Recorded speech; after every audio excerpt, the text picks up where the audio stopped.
We taking charge. We overcoming the odds. You never thought. Look at me now. Look how we raising the bar. We going far. We going far. We going straight to the stars. If you ain't know it by now, you better know who we are. You know we out of your league. You do not want to compete. We overcoming defeat. Look how we running the streets. Right up the road from you. Okay. I like that. I like that Supreme badge on the back of your computer. I got a son that's a fucking Supreme junkie. It's a cult following. How old is he? He's 22, and it's like, you're exactly right. It's a cult following, and you got to thank God. Thank God I worked hard in my life, because it's expensive stuff. Oh my gosh! Right? not to like tout or anything, but even just that backpack behind me. I don't know if you can see it. What is it? $1,000? No, that's 14. 14 what? 1,000. You got to be shitting me, my brother. No, I'm telling you, like when you build a cult following, people, and that that's what that's actually a good point to start off on. I heard a thing about Disney. Disney makes movies to drive merchandise, because merchandise is 80% of their revenue. So you got all these like little girls that go out and watch Frozen. They will beg their parents to go spend $40, $50 on a little doll that costs 50 cents to make. Is once you create that fan base, you can sell it really for whatever you want to. It's valid, right? I like it. So they just sold to I don't know if it's Vanity Fair, but for $2.1 billion. Yeah, why wouldn't you, right? Yeah, and they don't even make their own products. All that they do is they go collab with other companies, and they just put their blessing on it, and then they sell it for 3 or 4 times more. It's absolutely insane. Well, you know what I did when my kids were little. When you think, speaking about Disney, when my kids were little, I used to buy, anytime an animated Disney movie would come out, they'd put this little badge on it. They would call it like Master Theater. Okay. And so I probably the diamond. My kids, yeah, the diamond. I probably have 40 of those in a big plastic tub, still in the cellophane wrap. Okay. And I bought it purely as a collection for my kids. Right. Someday, 200 years from now, that thing's going to be worth $100 probably. Hell, who knows, right? When somebody's open up one of those time boxes and they pull those out, this stuff's going to be worth more than gold. Right. The people are going to be freaking out. We're on a weird landscape. We'll start, and then I'll do an introduction. But you really, so many people are now hopping into the fitness industry. But you did it before it was cool and popular. I mean, you go back to, was it 2003 when you started Snap? Yeah, I opened my first club in 2004. 2004, which is just now people are hopping on this huge trend. So you were, I mean, I should go back maybe 5 years. You were at least 12 to 13 years ahead of your time on it, even though it had been done, if that makes sense. Yeah, I think honestly, Nick, I think that my most creative or innovative thought that I had, I mean, exercise has always been around. Back from the father of exercise, people like to say, is Jack LaLanne. You remember Jack? He had that blue jumpsuit, white and kind of white shoes. I mean, he was way ahead of his time. He was like 70 and big chest and just a fitness fanatic, right? So he pioneered the road for all of us. And he brought Vogue into the world of fitness. Okay, beyond just bodybuilding, Lou Ferrigno, Arnold Schwarzenegger times. It brought this active lifestyle of exercising. He was a critical part of that. But where I was really innovative was probably in 2008, where I brought heart rate based training into exercise. So for me, anyone that joined one of our clubs, they got a heart rate monitor, because my commitment to the industry was, I'm going to deliver results. I'm not going to deliver just a membership. I'm going to deliver results. And for me, I couldn't get you to the promised land of whatever that wellness journey looked like for you unless I could measure how hard you were willing to work. And the one thing you couldn't fake was your heart rate. I mandated it. Every time somebody joined, they got a heart rate monitor. And then when they come into the gym, on a big screen in the gym, would be like a nickname or something that you put on yourself if you wanted to be discreet about it. But it would tell you what zone you were training in. And then it would give you analytics post the workout. It would tell you just how hard you trained. Because when somebody says, hey, Peter, I can't seem to lose these last 15 or 20 pounds. I can't seem to shake them. And I would tell them, well, look, this is going to be easy. Let's look at your training habits. And then I would tell them, look, you got two things that we need to work on. Number one, we need to increase the intensity of which you're training. And number two, if you don't mind, I want to take a deep dive look into how you're eating when you get home, because abs are made in the kitchen. You'll never out exercise a bad diet. So for me, what the part of my success in the wellness space was just my down to earth approach to it. I'm not better than anyone, but I'm telling you, I am going to hold you accountable. I'm going to give it to you real, which is what I do in business today as well. People love the fact that I'm kind of a watered down Gary V, if you will. I'm going to give it to you straight. And that's kind of why I got into the space to begin with. No, I love that. I always tell people your customer base should only be as loyal as your dedication to innovation. So many times people get to a point. I mean, you see it with companies like Napster and Facebook. So people get to a point, and if they don't continuously innovate, then somebody else is coming to take over. Yeah. I didn't even realize that you had brought that to the industry, because I'd seen that before, and I thought that was incredible. Did you? So you gave that away with every single membership? You gave one of those? Yeah. And there was a company out there, Nick. It was a baby company. They were called MyZone. Okay. And their business was heart rate monitors. I didn't go to Polar. I didn't go to some of these large, big brands, because in many cases, those big brands, they're so complacent. They're so lethargic. They're not, trying to get them to pivot in their business model it's like trying to turn around an airplane carrier. They're just so slow. It doesn't make them bad or inefficient. It just, sometimes they just move at such a slow pace. So I found this company that was very forward thinking in their mind. They were called MyZone, and I was their biggest customer. I actually put them on the map.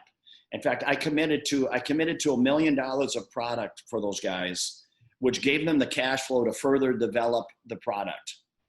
So they'll tell you that. The owners will tell you, Dave and Emmett, they'll tell you that I was the life ring for their company. I gave them capital early on so they could further develop and evolve the product to what it is today. And today, they're one of the best heart rate companies on the planet. That's incredible, is the ability to be forward thinking and be able to pivot fast, because there's a lot of, whales out there to where, everybody started out as a shark. Everybody was hungry. And then you eat so much, it takes a long time to turn around. We're looking at doing a big deal with Herbalife, and just to get them to adopt our software, even though they love it, they said it's going to take about 3 years. 3 years to adopt software that another company could use and adopt overnight. And not that that's anything wrong, because you got to go through so many cybersecurity checks. There's just so much to do, versus another company can look at a new technology, say, hey, I'm going to adopt this and be able to go faster. Because I believe that we're in cycles, and life is getting so much faster. What it took, how long it took to make $1 million 20 years ago is totally different than it is today. Yeah, I love it. You're exactly right. And that's, being innovative and pioneer and all those things, and committing yourself to excellence. And I guess the biggest part is you're going to commit yourself to excellence, but the other side of it is just also making a commitment to remaining relevant.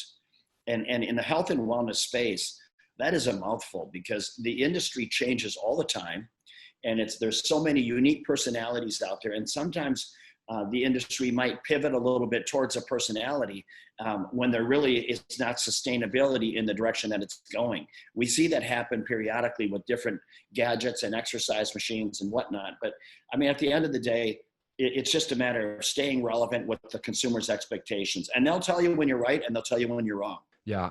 And I think that the people who do it the best are the people who create communities, just like we're talking about Supreme.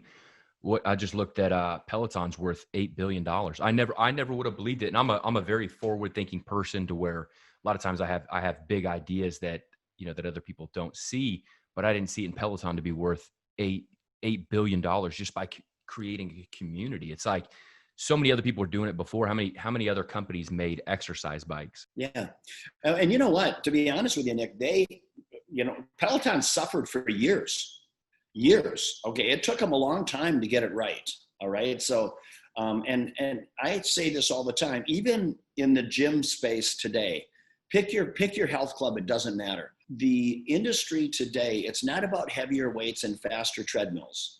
It's about community and culture within the four walls that you can create. So what Peloton did that was ingenious, number one, first of all, Peloton, without a superior bike, without a product that actually works and is dependable and gives you a great riding experience, without that, the product, the whole concept is dead in the water. So they spent the money on a great bike, and the bike has become, the poster child of how other people gravitate. It's the bike that people want to become. That's the bike piece of it. But then the whole backside of it is what we talked about, creating that culture, creating that community. And the beautiful part is they've created a virtual community. So I can get on my Peloton bike in my living room and feel like I'm working out with 20 of my best friends. That's the beauty of what they have. And it's not a cheap product. The monthly subscription and all of that. Look, it's not like it's, $2.99 a month, $2.99. It's a legit membership fee. Yeah, no, it's now let me ask you this. Let me make sure I plug in my computer real quick so it doesn't die. With that being said, I was just looking at something today where they're literally selling land online. Somebody bought a 6x6 plot of land online for $76,000. With the way that new technology is going, when you started Snap, even though it wasn't a new idea, you did it differently. What advice do you have to people out there who are, because a lot of times as a young entrepreneur, we're looking up to a lot of these older guys, right? One of my mentors is Jack Kraft, and he worked. He was a COO at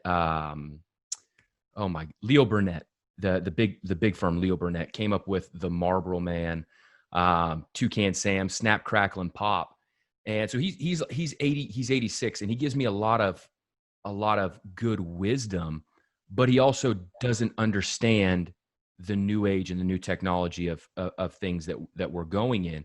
So there really is a disconnect between, and maybe it's always been like that, but there's a disconnect between the people who have done it and the people who are coming up now, to where there's not as many people in the middle, I feel like, where is still relevant like you. So what advice would you give to people who do have a new idea and to find that right mentor? I think it's very, very important that if you're coming to a market with a product that already exists, take Snap Fitness as an example.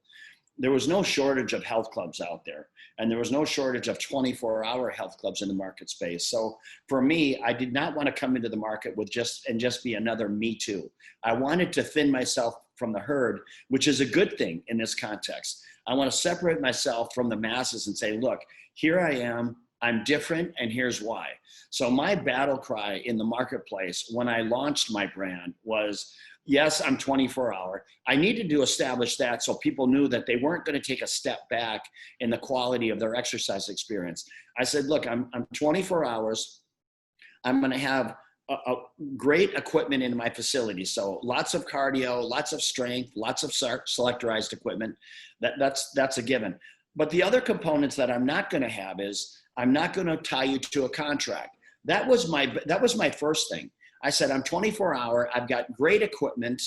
You belong to one, you belong to them all, and no contract. So what I did is I wanted to alleviate objections from the consumer, because I told the consumer, look, come try my facility.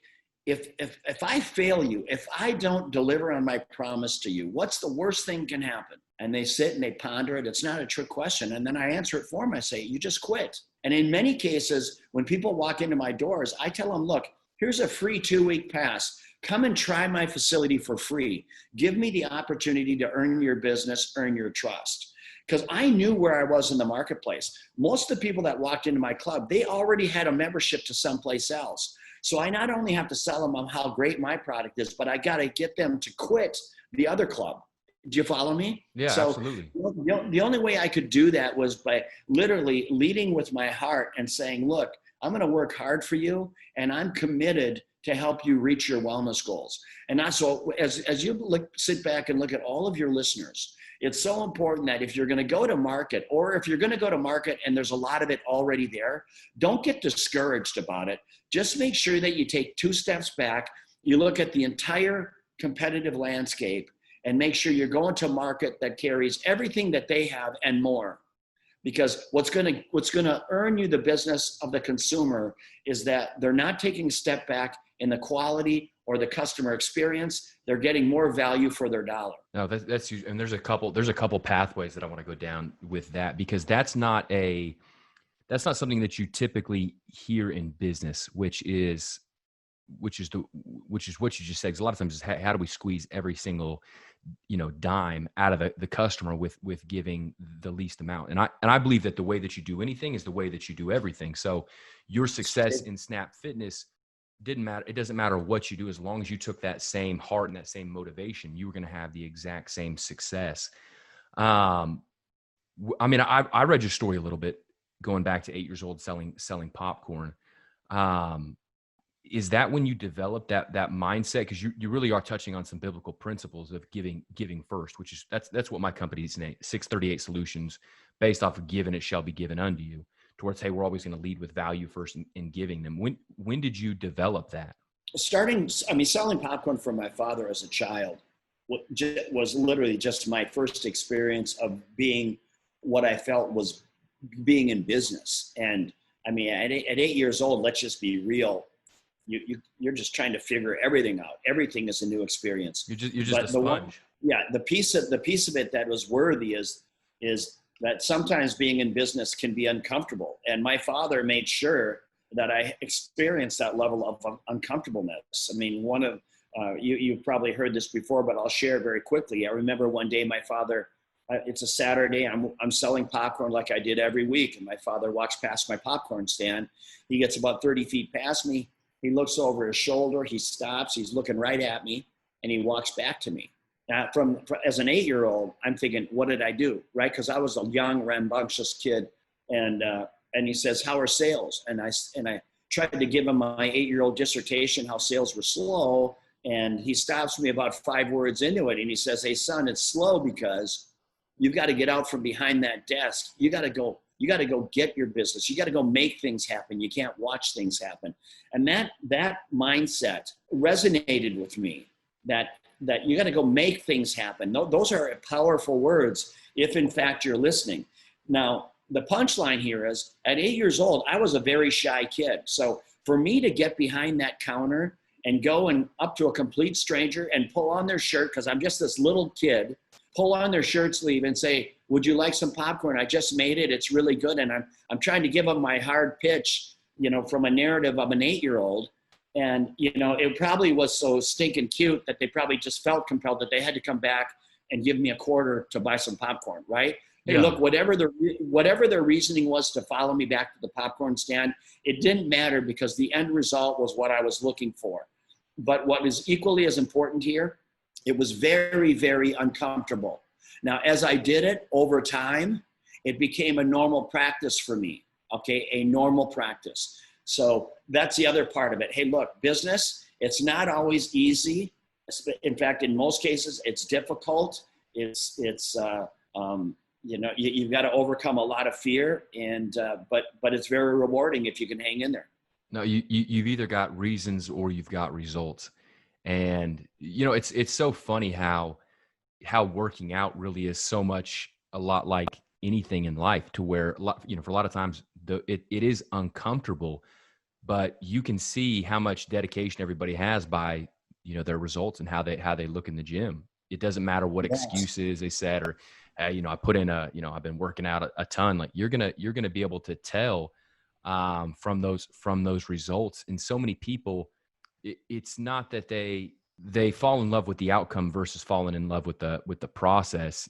And, sometimes it does. It's like learning to write with your opposite hand. It's awkward at first, but over time you can do it. Yeah, no, it's exactly right. And it's no coincidence that athletes, in many cases, transition very well into business. And I talk about this often when I'm talking to people consulting or trying to help people who feel stuck in their lives. But there's no coincidence that there's two words that are very, very important that are going to carry a lot of merit as it relates to success. And that is discipline and accountability. Discipline and accountability. Because without discipline, you can't hold yourself accountable. Okay. I mean, they work hand in hand. I've got to hold myself accountable for whatever those goals are, whatever the objectives are in my life. And that works in business, that works in my personal life.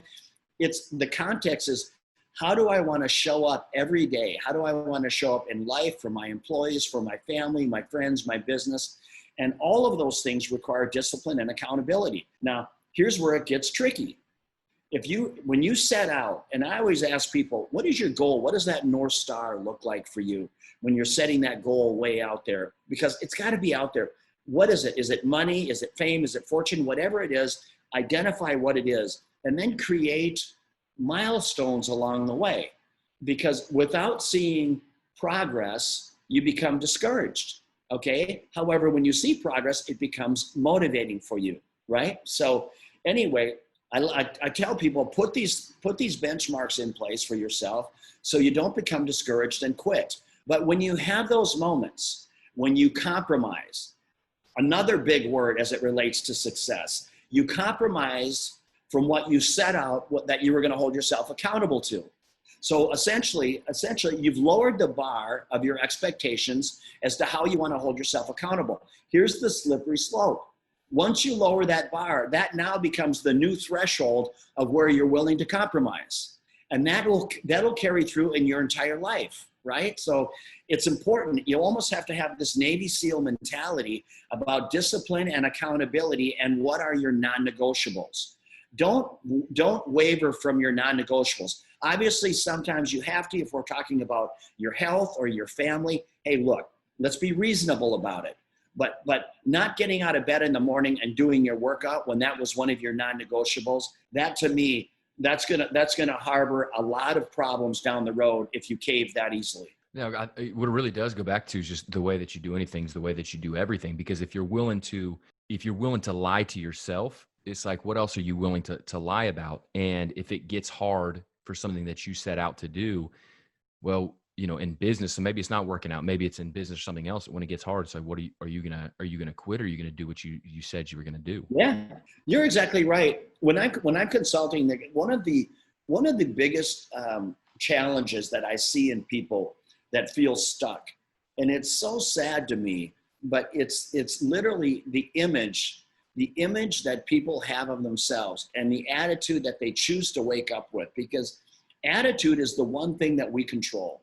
We all control it. And it's just, you know what, I don't know, at some point in some people's lives, we're in that process of life in general, which, you know what, life, let's face it, it's not always easy. It's not kittens, balloons, and butterflies, right? It's some days it's freaking hard work and gut wrenching and demoralizing in so many different ways. And I just tell people, look, just get up and put your best foot forward. But the one thing you can control is your attitude and your effort. So as long as you're putting forth 100% and you can look at yourself in the mirror every day and say, look, I am going to go get it today. To my point earlier, I'm going to go make things happen. I'm not going to hope and watch for things to happen. I'm going to make it happen. So when you get up with that mindset of a lion as opposed to a sheep, it's going to pay dividends for you for the long run. But you have to have perspective and patience. That's another couple of big words, right? A lot of people, they lack patience. Why? Because they don't have perspective on the timeline or the effort that's required to get to what they're looking for.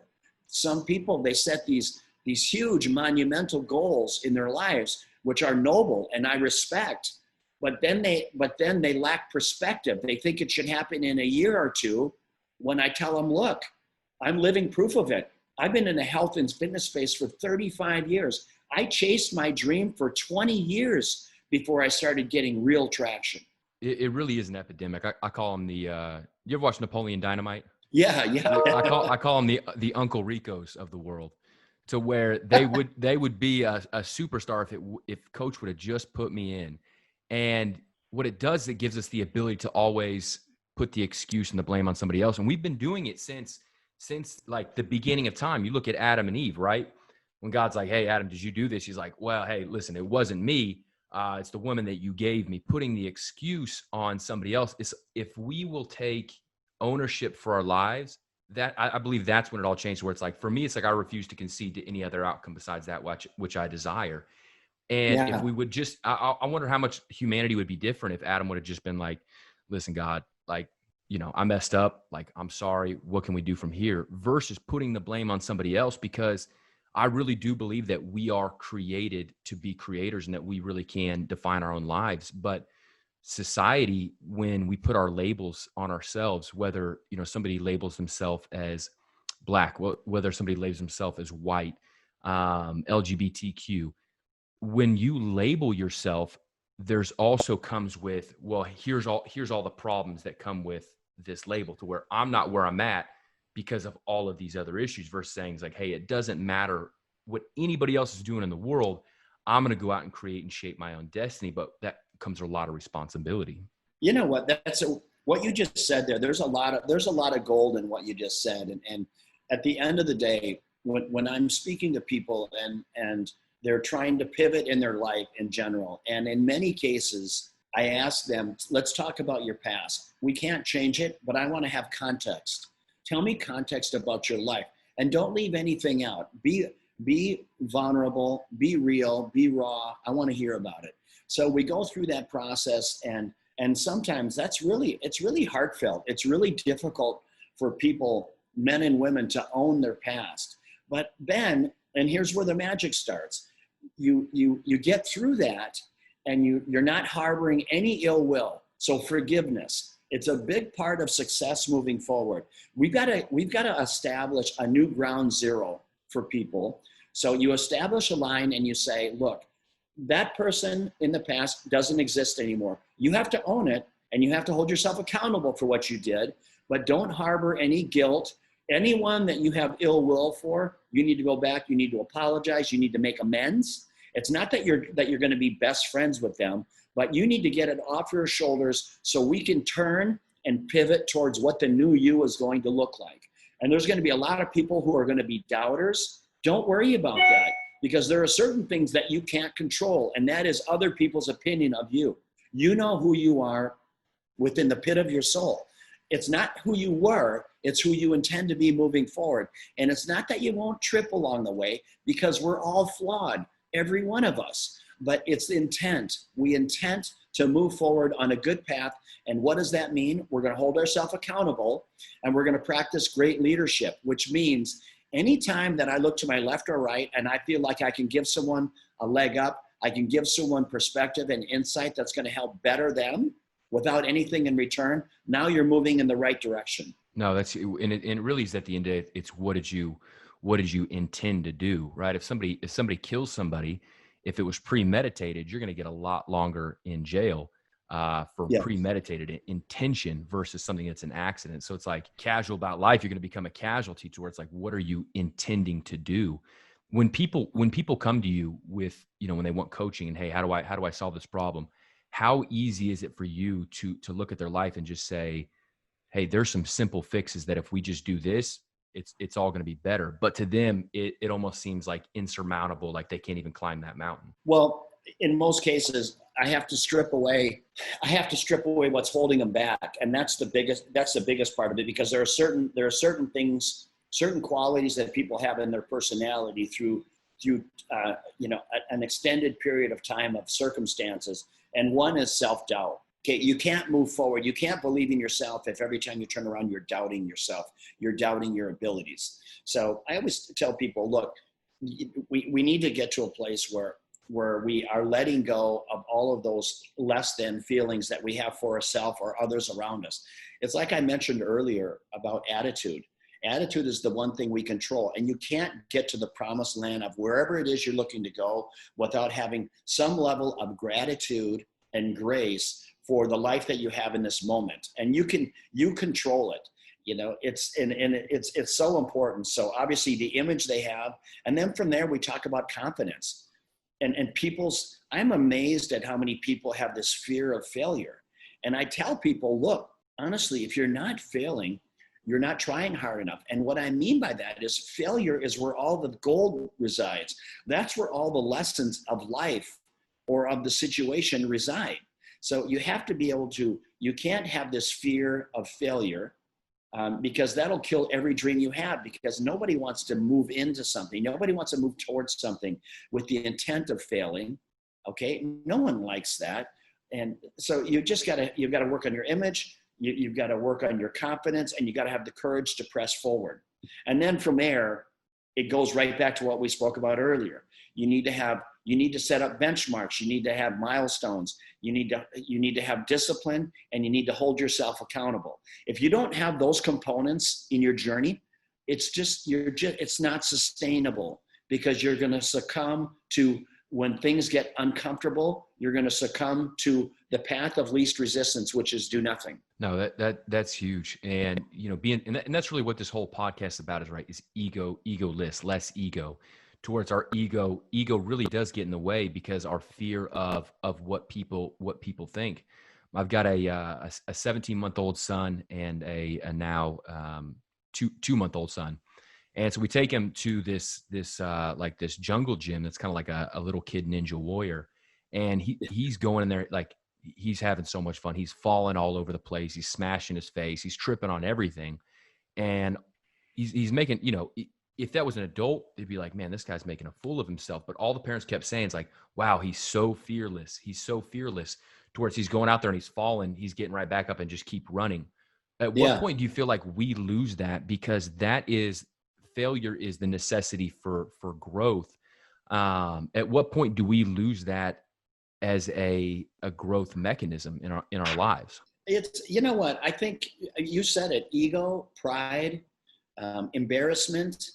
Those are all things that I don't think that people like to experience. I don't believe anyone likes the experience of feeling embarrassed or foolish. And especially the higher, the better, the larger the images of themselves, those things become a higher barrier to limit them towards chasing their dreams. So, I always tell people, look, don't take yourself so seriously. Number one, learn to laugh a little bit. And most importantly, learn to laugh at yourself.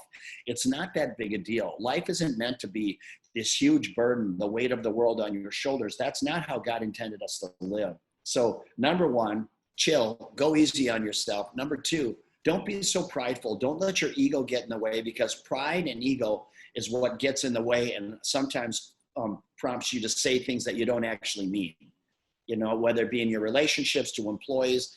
And sometimes you just got to allow yourself to be vulnerable, be human, and say, look, I made a mistake, or this makes me feel uncomfortable, or this is what I'm feeling right now. You just got to be vulnerable with people, and you'll be surprised at how much easier life gets when you just keep it real. No, and when you keep it real, then you never have anything to worry about. And, going back, we talked about worrying about people's perception of you, to where their opinion. We should never let people's opinion of us become our reality, our identity, because you look at it now with so many of the stars, right? The big influencers of the world.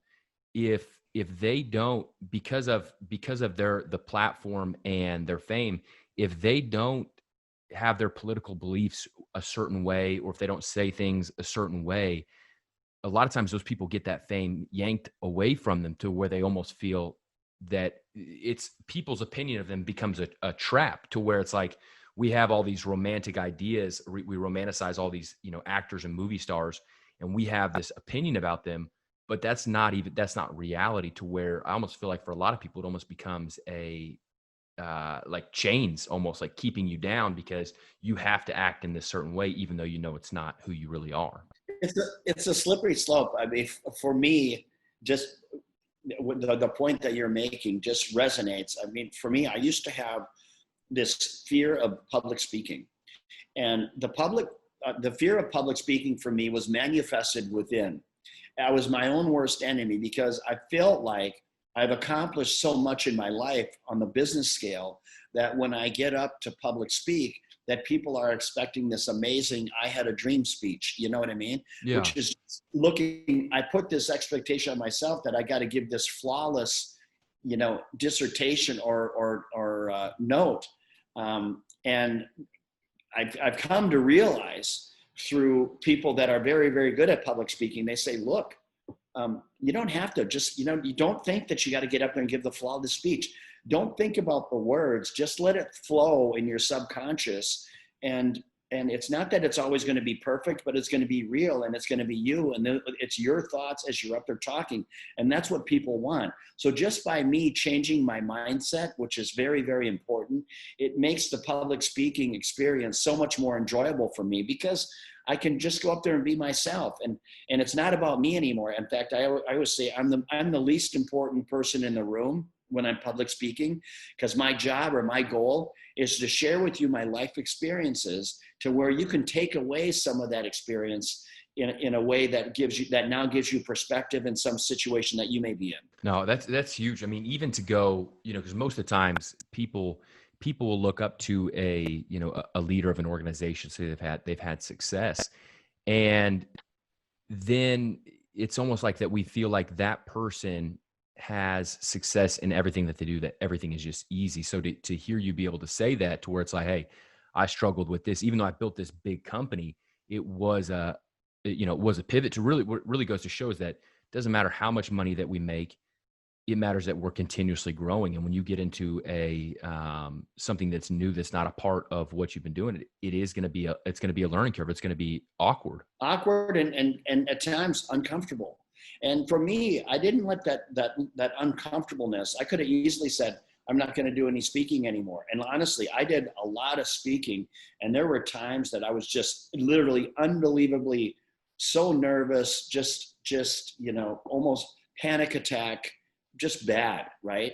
Where I could barely say a sentence. I was thinking of the words as they were coming out of my mouth. So it's like I was hearing myself speak, if you could imagine that. Yeah. It was surreal for me. It was absolutely surreal.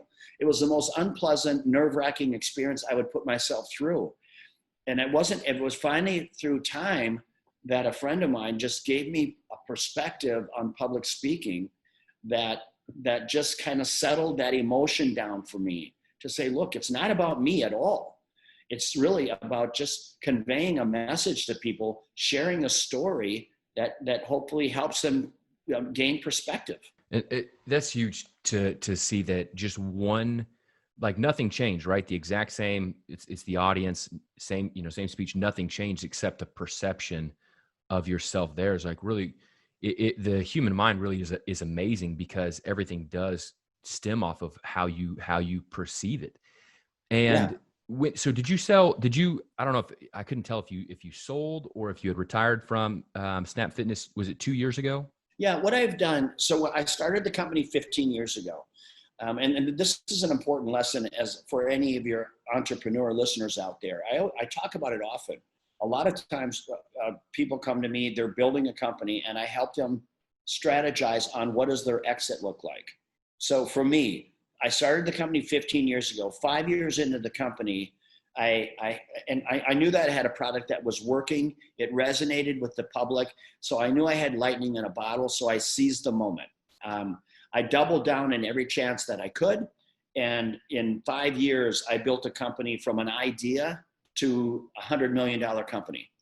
Now, a $100 million company, as an entrepreneur, I owed it to myself to take some chips off the table. So I sold 40% of my company for about $47 million. So there was no debt put against the company. That 47 million went directly to me, and I still had control of my company. I still ran it and grew it. So I grew the company from doing 5 million of EBITDA. Over the next 5 years, it went to 20 million of EBITDA. So I grew the company 4x, sold another about 30% of the company for about the same amount. Okay. So now I gave up controlling interest of the company. I ran the company an additional 5 years. So today I still own about 20% of the company. And I stepped down as the active day-to-day CEO about a year and a half ago. So I'm still on the board, and I still keep close communication with the CEO, with my successor. but I'm not making the day-to-day decisions anymore. Well, and that's the reason why I wanted to ask that. My buddy Jeff Duden, he was on Undercover Boss, and he's in the franchising as well.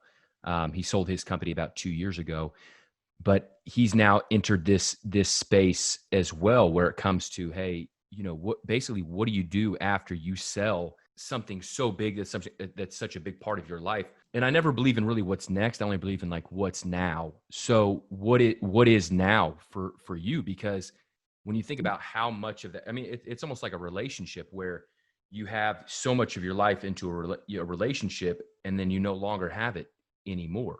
Like I'm divorced. I'm 28. I was divorced 3 years ago, and it's weird to look back and think that that. And when we sell a business, not that it's a divorce, but it is a separation, to where it's like, what is now for you? Yeah, it's it's a legit question that you're asking. For me, think about it. I was in the health and wellness space for 35 years.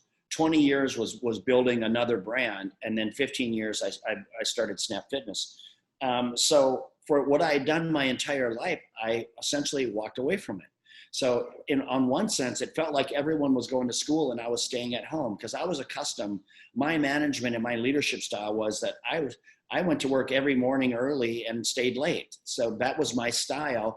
And I was involved within every department of my company, because I'm not the kind of guy that can be an absentee owner and still be thinking I'm going to make the critical decisions of the company. So that part of it was very different. And honestly, it probably took me six months to step away from, or to really get comfortable with that mindset. But fortunately for me, over the last 5 years of being involved in the company, I have a lot of diversity. So I'm involved a lot in real estate. I own a lodge, a 5-star lodge in the Serengeti, which brings me a lot of joy. I have a music festival that takes place in Minnesota every summer. It's a 3-day music festival, which is a lot of fun for me. I do a benefit concert at my lake home up in Minnesota during the summer as well. And I own part of a factory that creates biodegradable pellets that go into injection molding for biodegradable, you name it, plants, glasses, you name it. So everything that I do today with my life, it has a specific purpose. It's things that bring me joy, that bring a smile to my face, and they bring a smile to others' face. So I hold the accountability owning that plant and creating biodegradable products. I think that's my little stake in the sand, saying, look, I'm going to try to make a difference in the world. I'm going to try to help Mother Nature where I can, to get away from all of these oil-based plastics that are going to sit in our landfills for the next 1,000 years. So that's what I focus on. And then the other side of it is living my life with intent and with purpose and with joy. I can honestly tell you, I don't not like anyone on the planet. Okay. I can't think of any person that I don't like them. I wake up every day happy, and I try to find the best in everyone. Now, with that said, I'm still very driven and motivated. The word retirement is a word that I refuse to use. I always say, I'm not retired. I have no intention of retiring. I'm simply transitioning into my next thing, whatever that is. But I wake up every day with purpose, which is absolutely critical, to get up with purpose and with fire to make a difference in every place that I can. And I think that's one of the biggest differences. And I know I'll say it again, who you are is so much more important than what you do, because when so many other people retire, it's a lot, living in Naples, there's so much money in Naples, just like Miami, to where these people are wealthy. But a lot of times these people aren't happy after they sold their company, because they found their identity in the company and the company's success. Hey, I'm a manager, I'm a CEO. And when that's no longer there, they have no idea who they are. Where there's very few people who can sell their company and be in the position that you are in, to where it's like you have purpose, because so many times we find that identity in what we do. So just to hear you say that's absolutely incredible. No, it is. And you know what? It's a choice. It's a choice that we get to make. Just like as CEOs, how we we made decisions on how we were going to roll every day. I mean, we, as a CEO, a lot of times we can control our environment that we live in, right? There, some days, I mean, for the most part, some days we're a cruise director, some days we're a firefighter. And that excitement is what lights our fire every day, that we get to be in the middle of those situations where we get to make critical decisions, and we thrive for that. So step away from that. We have to find our new purpose on what that is. I think it's really dangerous. And you see this a lot with people stepping away from companies where they don't find their next purpose. So you have to find something. It gets right back to passion. What am I passionate about? And for me, I'm passionate about helping others. I'm passionate about sharing my story. And the reason I'm passionate about that is I believe that my story is fairly unique, meaning that I went to school in a 2-room schoolhouse, okay? I went to school in a 2-room schoolhouse. I'm the youngest of 7 kids. I quit college my junior year and went into business for myself, turning around a failing health club that was losing $200,000 a year. So if you just take that narrative right there and ask the general public, what are the chances of that guy succeeding in anything, okay? 2-room schoolhouse, that means he grew up in a small rural town, probably fairly sheltered. Not to make matters worse, what does he do? He goes to college, and what does he do? He quits, okay? So he's a quitter. And then the third thing, he somehow finds a way to get an opportunity to try to turn around a failing health club that, by the way, is losing $200,000 a year. You would give that person, I mean, if you had to bet the over and under, you'd give them a 1% chance of succeeding, right? At the most. At the most. But what you don't underestimate, or never underestimate the desperate heart of a lion. And for me, I had an opportunity, and I recognized what my opportunity was. I recognized that by turning around this failing health club, it was going to afford me the ability to get equity in the business based on the profits that it generated. That was the deal they gave me. If you can turn this club around, Peter, you can buy us out with the profits. So for me, I had no plan B. So I'm running this business on a level of paranoia that if this doesn't work, I have nowhere else to turn. And it's in that desperation that you find fire. And that's not a bad thing. Hey, look, running a business through desperation, is it ideal? No, it's not. But you know what? Desperation can somehow breed opportunity if you're willing to put in the work. And that's what I did. Now, had you told me back then that I was going to build one of the largest wellness brands in the world, I would have told you, you're out of your mind. Okay. Now, in hindsight, if you had asked me, Peter, do you think you're capable of building one of the largest wellness brands in the world? I would have said yes. Why? Because I believed in myself. And that's the person. I tell you what, it doesn't matter who else believes in you. If you can look in the mirror and believe in yourself, believe in that person in the mirror, you've got a chance at greatness. But without it, you're dead. No, that's what I love about your story. And we have a little bit similar ones. I don't know how small the town was that you grew up in, but by the time that I graduated, my dad was a pastor, so we moved around to all these transitioning churches, and we spent the last 3 years in a town called Kit Carson, Colorado, where there's 200 people and half a gas station.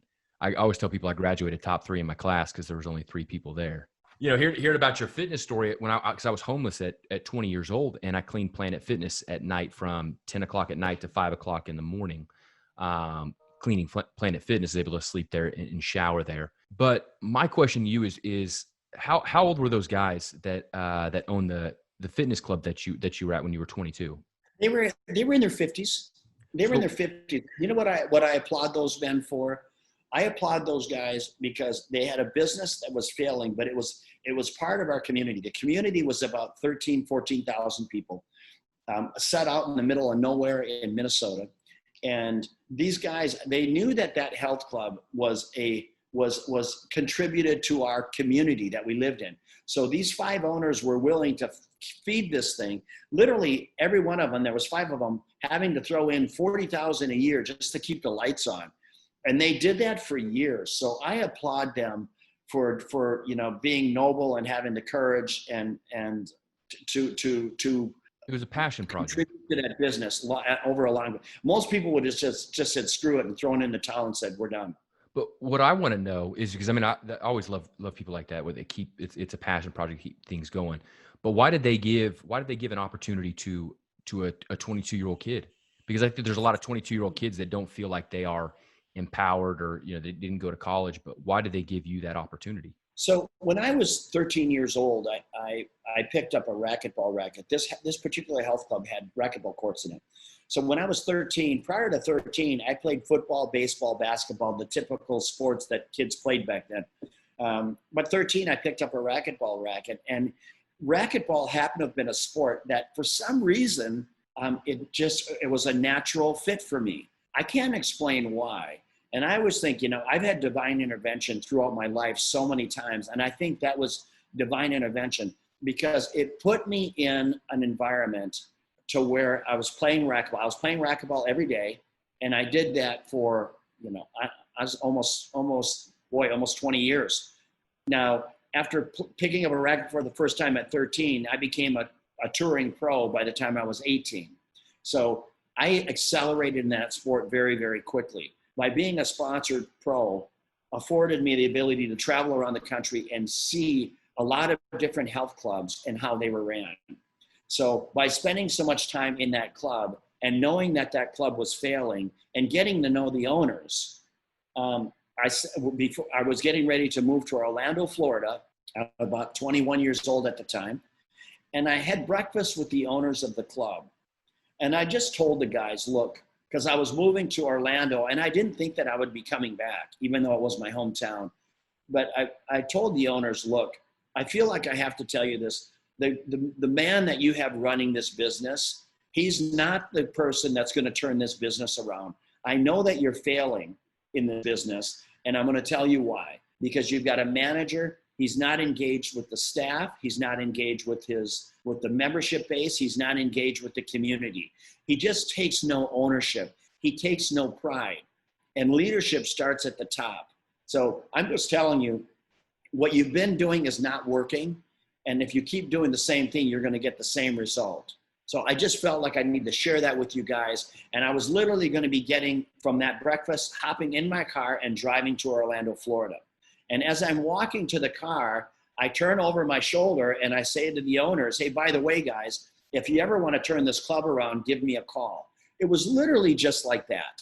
I didn't sit down and say, guys, I want to have this breakfast meeting with you because I'd like to run this club. It was not that. I had the breakfast meeting with these guys to be informative to them, to tell them from my perspective, because I was in that club 4 to 5 hours a day, 5 to 6 days a week. I knew that club inside and out. So anyway, had I not looked over my shoulder and said that to them, I don't know that my phone would ring a year later saying, hey, Peter, we're going to give you a shot. Okay, I don't know. It's incredible, man, because you really do look at it, and you can look at, things that you've done to where it's okay. When you picked up, you found success in racquetball when there's not too many 13-year-old kids picking up a racquetball racket. I'm not saying the competition was less, but you went a different route with how many kids are trying out for baseball or basketball, and you've got to have certain genetic dispositions to be there. I went to go try to play JUCO ball, and it was just the athleticism is just so insane of how many people are trying out. It's like, okay, I'm going to become a pro at racquetball. Then you're going to take a fitness and say, hey, I'm going to go into a different niche. And because you did that, you operated with such excellence that you blew up to where you really did go down a different path than everybody else was following. So I think it's absolutely incredible. Yeah, it's just, and it just worked out. I enjoyed it. My twin brother did the same thing. I mean, we both played that sport at a very, very high level, and we just enjoyed it. And it opened up so many doors for us and opportunities, my health club being one of those opportunities. So I'm forever grateful for however it came about. I like to believe that it was divine intervention. And that's the narrative of my life. I've had so many things that had I not done this, then that wouldn't have happened. And, if this, then that. And, you can just call it luck or you can call it fate. And, I tend to gravitate towards the latter. Yeah. And I think, and ended on this, because I know we're coming up on an hour. It really is who you are And that's why life gives you those opportunities. Like when you're the right person, I think that life is looking for people to give opportunities to. And when you're the right person, sometimes you find those in just regular everyday, to where it's, we all think that we're going to find an opportunity in some special moment, or it's going to be like a movie, but it's just something, a lot of times we just find that in the regular day, to where if you're doing the right thing here on something small, something bigger is going to come along. Yeah, we talk about it all the time. Just how do you want to show up in life? And that's a mouthful. That's a big question to ask yourself, because hopefully when you're asking yourself that question, you're going to follow up with discipline and accountability, like we spoke about earlier. And for me, so I've lived this amazing life, running a great company, building this huge brand that I'm forever grateful for, and all these great life experiences. So as I sit here now and I pivot towards the next 50 years of my life, I'm absolutely committed to doing things just like this. I'm committed to sharing my story, and in hopes that I can provide nuggets of gold to people that are on their own journey to either financial success or business success, or just success within themselves. How can you pivot? How can you overcome all odds and persevere and come out the other side, intact and feeling good about yourself? So for me, it's all about my message, my story, and how can I share that with people to where I can help point them in the right direction so they can make the impossible possible. That's right. Because they're going to be able to take bits and pieces of your life and put themselves in and say, what would I have done?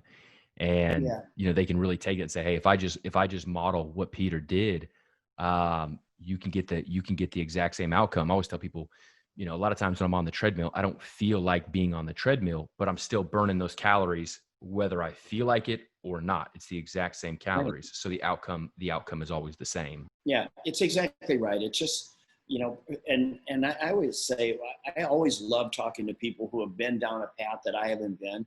And I respect their opinion because they have perspective. They have perspective of what a given outcome can be under given circumstances. And I think it's important to be able to articulate your life experiences in a way where some people can look at that and say, you know what, I'm going through something similar.